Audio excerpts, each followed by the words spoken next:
Yeah, this is my third time starting this because I kept rambling previously. Yeah, so for this video, I want to do something a little different. I don't know. I kind of had a rough week at work, just because of, seeing the news come out of Minneapolis, knowing that this is not the first person who has died at the hands of ICE. And I just want to offer my perspective on how I learned to navigate the media landscape as a photojournalist. If you're new here, hi, my name is Andy. I'm a photojournalist who works in San Diego, California. I'm also a comic book artist, and I'm using this YouTube channel to, try to educate folks on a little bit on the news industry, a little bit about, finding creative inspo, because I love doing arts and crafts. So if you like that, please stick around. But yeah, I just wanted to offer my tips and tricks while doing my nails on how to not lose your mind with the constant onslaught of the media cycle that we're subjected to every day. By the way, I didn't get like a business card for this vendor, but I got this at the Manic Pixie Dream Market today here in San Diego. So if the vendor happens to see this, thanks girl, love the nails. Tag yourself. So okay, one of the first things that I've learned is just how to, learning to accept things you can't control. My mom always gave me the serenity prayer. This wasn't really something that I was particularly, I'm not a particularly religious person. I haven't been for years, but I did grow up Catholic. My mom was from Mexico, so, if you have a Mexican mom in your life, you know how much they love Catholicism. But it's something that has really helped me a lot just in these strange, unprecedented times. It's give me the serenity to accept things that I cannot change, courage to change things that I can, and the wisdom to know the difference. So where I'm going with this, with a lot of algorithms, both here on YouTube, on Instagram, what have you, it is deliberately meant to inflame your emotions in one way, or invoke some emotion. Maybe not inflame, but invoke an emotion so that you stay on the platform, right? They want you to interact with people. They love rage baiting you. I've learned to, try to ignore it. Try not to feed the trolls. And it's hard, especially, and I don't know. I don't think that you don't have to engage with trolls, in my opinion. Sometimes you want to say something to educate other people, but it's the trolls are never going to change. I do think it's worth maybe dispelling some misinformation if that's what you really want to do. But I also think, every time you open your phone, you're going to get the onslaught of, even shittier responses to what you're trying to say. Or at least that's been my experience. So if you value your inner peace, I don't recommend it. My tip number one is just learning how to stay off your phone. Staying off platforms. Listen, I am on my phone all the time. I was on my phone all day. I'm not saying that I am perfect at this, but it is something I'm trying to make a concerted effort to avoid. I don't want to be on my phone all day, and as fun as it is to see the mental junk food that is YouTube Shorts, Instagram Reels, TikTok videos, it's everything in moderation. You can have a little piece of cake, but if that's your entire diet, that's going to be really, really bad for you. And I know that's a dumb analogy, but I feel like the effects that social media is having on our brains, I think we are only just now learning how much it really affects us, I don't know, tempted to believe that a lot of tech bros fully understand how it affects us and they don't care. At the end of the day, it's about them making money. They want you to stay on because they want to expose you to as many advertisements as possible, and they want you to buy stuff, and that's what it's all for, Someone did a TED Talk video on this, TED Talk, explaining this back in 2017, and it has reigned true ever since. So tip number one, just staying off your phone. Tip number two, limiting your time. I think we all are curious, or and I think it's virtuous to want to stay informed. But I also think, like, especially people of my generation and younger forget, like, the media landscape was very, very different in our parents' generation. Currently, I work for a television station, so a lot of the people I work with are, you know, older people who've been doing this for, you know, 3 decades or more. And here's the thing, like, the evening news was one program, 1 hour a night from 5 to 6 or whatever it is, you know, or 6 to 7, etc., etc. And when I say back in the day, this is like, think 80s and 90s, maybe before, maybe during the 70s. And it's not to say like everything was perfect back then. Oh, do I need to cut this? Hold on, folks. Sorry. Okay. I forgot what I was saying. Right. The newscasts of the past only gave you like 1 hour, maybe 2 hours of news content, one in the morning and one at night. Morning show stuff is usually the more like, oh, here's like a dancing dog, like whatever, like those cutesy little things. And the evening news kind of had the more hard-hitting stuff. And then after the newscast ended, like All in the Family would come on, or some other TV show, and it'd be like a comedy, you know, or it would be following a TV show. I know our 11 o'clock newscast is no. Oh, sorry. The 11 o'clock newscast leads into the late night talk shows. So, you know, Jimmy Kimmel, Jimmy Fallon, Seth Meyers, like those type of shows. Ooh, this is gorgeous. Love this. I think also we need to understand, like, I'm not saying that the news has been perfect, but the traditional broadcast news format pre 2010, maybe even 2000, so like from the 70s to the 90s, I think was much more strict at vetting news stories with like an editorial staff. I'm not saying that like that they're not strict anymore. I do think it is, I think the 90s, after the 90s, like the 2000s and the 2010s is when we started getting into that, like, we need to be constantly broadcasting things. We need to constantly keep people engaged in our content. So we're going to say everything's a breaking news story when it's not necessarily the case. You know, and I think that really altered things.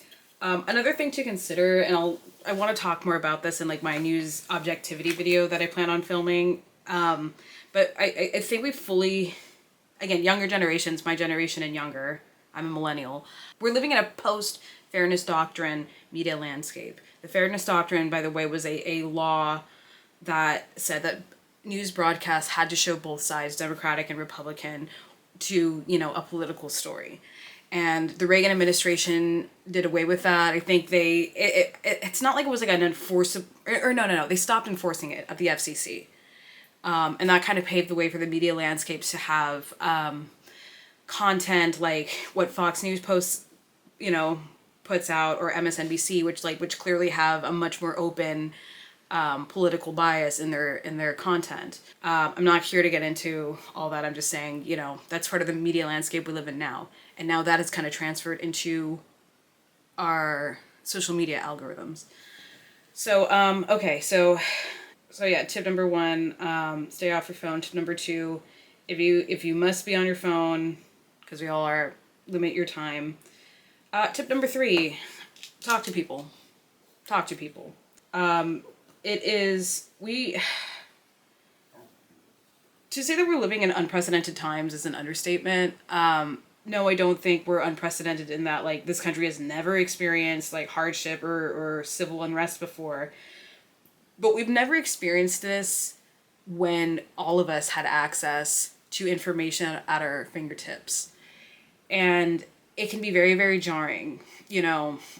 Like, for example, my algorithm, you know, I like watching a lot of cool goth TikToker type videos. Like, here's a clothing haul, here's my shoes, cool. Next video, you need to help this family in Palestine, you know. And I'm not, by the way, I'm not here to like knock that, you know, that stuff is very, very important. But what I'm getting at is like there is that content whiplash which can be jarring, you know. So what do? I talk to people about it. And, oh, shoot. Well, there go my fingers. Damn. Well, glue works. I needed that. Holy crap. Oh, it's all over my hands. Amazing. This is why we have tablecloths. Beauty is pain and sticky. So as a photojournalist too, whereas some people can turn off the TV channels or turn off their phones or scroll away, when I'm covering a story, I have to look at it. That's my job. You know, and I'm not the reporter. I'm not the person like actually giving the report or the newscast, but I am the person filming the interviews, and I am listening to the interviews, and I'm editing the interviews. They write it, but I edit it. But yeah, because of my job, I have to look at certain situations, and that has been a very difficult thing to do. There is something called secondary trauma that I'm learning more and more about, which is something that I experience a lot through the job. And a lot of people in like careers in, you know, medicine or something that involves like being a first responder. So an EMT, an ER nurse, firefighters, you know, the people who are first on scene when all hell breaks loose, you know, they experience a lot of secondary trauma. So what do? I go home and I play video games. I go home and I watch Rachel Maxey trying to sew a dress covered in rhinestones or something, or turn herself into like Frankenstein, and it's cute and lovely and nice. And it kind of puts things in perspective a little bit. Like, not everything has to be doom and gloom. There are people doing beautiful things in the world.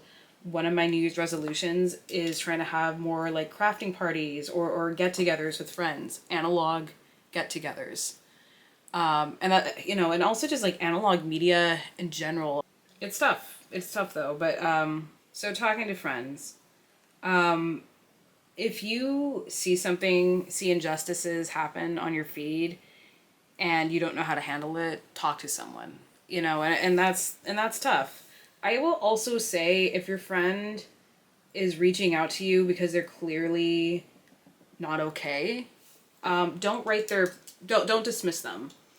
One of the things that I've struggled with for years is feeling dismissed, feeling my feelings were dismissed. And a lot of this happened with well-intentioned people, you know, members of my family, my dad, my mom, my sister, certain ex-boyfriends that I was with at a time. And I'm not here to like talk shit about them, you know, but I'll admit, when I needed them most, they did not give me the help that I was needing. And looking back, it wasn't so much that I needed, like, I don't know what it was. I just wanted to feel validated. I wanted to feel like I wasn't going crazy, because I wasn't, you know. And I mean, from my perspective, I'm seeing this stuff happen before my eyes. I've seen some really shitty things, like, truly. And I'm not saying this to like make you say, woe is me. Like, I'm fine now. I'm, like I said, in therapy to try to process this in a healthy way. But when you're on your feed and that's all you're exposed to, like, it's going to affect you psychologically. And I don't think that there's anything wrong in saying, this is a lot, man. I need to talk about this with someone I trust. So talking to your friends, talking to people about it. I've learned the hard way that my parents aren't the best people that I can talk to about this stuff. They've done a better job now at like listening to me, because a lot of them are also saying, oh, well, girl, we're in danger. And I'm like, yeah, that's what I've been saying for years. You know, and I want to talk more about that. It just like 2019 was a very difficult year for me, because it was the pre-election, unbeknownst to all of us, about to enter a worldwide pandemic that would change our lives forever. I still think that the pandemic is the only reason why, you know, that guy didn't win that time, but whatever. Because it tanked the economy and people were annoyed. I shouldn't minimize it like that. I'm being facetious. Like, no, it was like an absolutely like devastating event for many, many people. But yeah, just during that time, and I was facing the height of my anxiety, like, all I wanted was validation. All I wanted was validation, and I did not get that from the people that I trusted most. That was also the same year that I started going to therapy. Holy shit, it's been 6 years. 7 years? Coming up in 7 years of therapy. So, I don't know. Therapy could be one way of talking to someone if you don't have anyone else in your life. And I know that's easier said than done. Therapy can be expensive. It isn't always accessible. And not every therapist is perfect. You know, I've had my therapy journeys. But, like, for the most part, it has been helpful to me talking about this. I also I've learned to talk to friends that while they don't understand like firsthand what I've been through, they're at least sympathetic to what I have to say. I do my best to listen to them. You know, I want to listen to them because their feelings are valid too. And I want to be listened to. You know, we can support one another. So let's review. Tip number 1, stay off your phone. Tip number 2, limit your screen time. Tip number 3, talk to people. Tip number 4, just create something. And I'm not, you know, it can be a hobby, it can be something fun. But I think like, especially now in a world where everything is a subscription, creating something can be very empowering. Even if it's bad, even if it's whatever, it's still something that you made and no one can take that experience away from you. Draw a picture, make a zine, film a dumb video with your friends, you know, and I know I'm saying like stay off social media, but at least like the act of creating that video, you know, can be fun, it can be lighthearted, and it could be good for us. Go on a walk. You know, and I know walking isn't necessarily a hobby, but like, my God, touching grass is very necessary.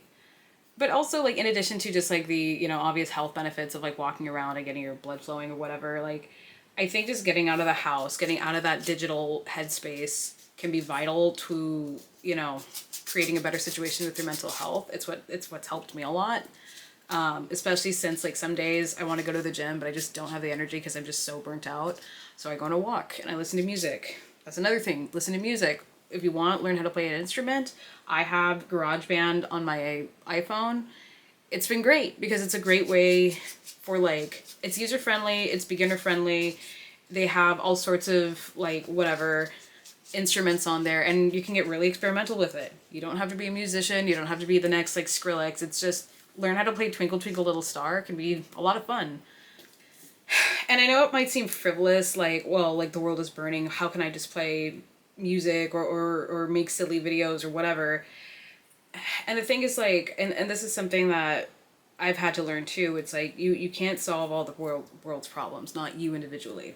I can't do it. You can't do it. But if we come together and use these things like positive energies to, create something fun, create something different, or create something that just really vents our anger out at the world. Create an angry painting or something that really just channels that energy in a positive way. I think that can be really helpful to, you know, learning how to reconcile with a lot of very grim realities that we're looking at online, or maybe even seeing it in our own neighborhoods. And the last thing that I want to say is, channel your energy towards something positive. Let me rephrase. Channel your energy in a cause that's important to you. You know, and I think if you really want to see the change, like, it comes down to you need to be the change you want to see in the world. No, the onus isn't only on you, but like, I don't know. I've taken some creative writing classes. You know, there's that archetypes of like the hero's call and stuff like that. If this is your hero's call, listen to it. No, I'm not saying quit your job and like start the revolution tomorrow, but like donate to mutual aid funds, volunteer, connect with your local like activist groups if that's something you're really passionate about. You know, and that goes back to like the act of creating too. Just like, even that can be a radical act. You can create flyers for a protest that someone is trying to organize. You can learn how to garden and create a, you know, a food forest so that low-income people have access to healthy vegetables or something. Like, these things, while they seem small, like really, really add up. And the best part is that because it's not online, there's no algorithm, there's no person that could hack it. You know, you can't hack that experience. No one can take that away from you. No one can rip you off from it because it's real, not digital. Get organized. Get organized. And that's something that I'm learning how to do too. You know, I'm burnt out. I don't want to be calling my congressman. I don't want to deal with that, but I know that I gotta. We all gotta do our parts. I know other people have posted like helpful tips and tricks on how to call your congressman. or city council member to hold their feet to the fire. And like, I don't know, as a video journalist, I have met and seen a lot of like local politicians. While some of them I do think, you know, genuinely care about their constituents, I met a lot of them that are like absolute lily-livered, like all they care about is getting reelected. So make them scared. They're gonna lose your vote. It's the only way they'll listen to you sometimes. Not all the time. For some of them, that's what it takes. You know, man, like I can talk at length over, you know, the ethics of like why they tend to skew towards catering towards like a lot of like boomer generations people. It's because they hold a lot of the wealth in this country. Real estate, property taxes, it revolves around them. And we, the younger people, have been priced out of that. Not in every case, but I'm 33. There is a significantly lower amount of people my age that do not own a home here in California because it's way too expensive compared to, you know, people of my like parents' age when they were 33. And again, it's because we've been priced out. But I'm getting on one of the many tangents in this video. Point is, hold their feet to the fire. Voting helps a lot, yes, but calling them, showing up at city council member meetings or other community events, light a fire under their ass. Make them do something. Obviously, you know, in an ethical way, but like nothing is going to change if we sit here doing nothing. Nothing is going to change just simply by swiping or hitting a like. Sometimes, yes, it's important to bring attention or awareness to a certain issue, but that's just one out of many steps. That's not the end-all be-all thing. Liking a post, commenting on a post. I don't want to write it off and say it does nothing, but like it's just one piece to this very complicated puzzle that we're in. So, I don't know. I hope that you found this video enlightening. I hope you like my nails. And I mean, even stuff like this, like, it's stupid, but I really enjoy my nails. No, it doesn't get in the way of my video work because, I don't know, maybe I'm just used to it. But, yeah, this is a really good set for, you know, 15 bucks. The other sets that I bought were like 30. But anyway, what was I gonna say? I don't know, even stuff like this, like me recording this video and talking about my nails has been like already pretty therapeutic, just a simple act of doing this. I hope that this is helpful to you.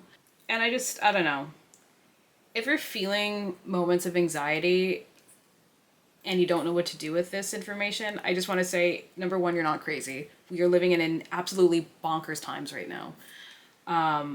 And even older people who are, you know, would be considered like traditional conservative people, even they are like, we've never been through something like this before. It has never been this bad. So no, you're not crazy. You are not a bad person by turning off your phone, by turning off your TV. If that's what it takes to protect your peace, then so be it. But like my mom was a flight attendant, for example, and she, you know, there was always something in the flight attendant manual. Whenever there's an emergency and air masks are deployed, you have to put the mask on yourself first before you can help others. So that's how I see this. Doing things to protect your mental health, to protect your peace. You know, whether it's doing your nails like this, whether it's watching a movie with friends, something. If it brings you joy, it brings you joy, and that your joy by connecting with others is, in these times, a radical act. You know, because they want you to be scared, they want you to be addicted to your phones, and they want you to feel that, like, sense of despair and shock and awe and all these really intense emotions that keep you in that fight or flight mode. You know, I don't think that was the plan from the get-go. I think the plan from the jump when it comes to social media is just making money. But the powers that be, who I do not believe have our, you know, the people's best interests at heart, they want you to be scared and they want you to be frustrated and in panic mode. Because when you're in panic mode, you can't think straight. But by doing stuff like this, something that calms you down, you're much more adept at coming up with a plan, learning how to organize with people that care about the same causes you care about. So, I don't know. And I mean, this is something that I tell my, 9-year-old stepson too, who, loves playing video games and Roblox. And there's just a whole world out there that people have yet to experience that you're just not going to find on your phone. You're just not going to find through cyberspace. So I hope you found this helpful. I hope you find peace, love, and joy. If there's something, if there's a cool hobby that you really enjoy, like leave a comment, let me know. If you want to connect, my DMs are open. I don't know how it works on here, but I've also got my Instagram. And if you like this channel, I'm a video journalist, so I post a lot, or I've been trying to post more about like behind the scenes footage of like what it's like at my news job. I want to answer more questions, dispelling like misconceptions about the news. And I'm also a comic artist, so if you want to see more comic book art, stick around. We have a lot of fun here. Nails are done. Ooh. Oh, I love how these turned out. Ooh, yes. And my hands look ashy. You didn't see anything. But, yeah. Thank you for watching this video. If you like what I got going on here, please like and subscribe. If you know someone that could find this information useful, please share this with a friend. Either way, thank you for watching, and I hope you have a happy and safe day. All right. Till next time, friends. Bye.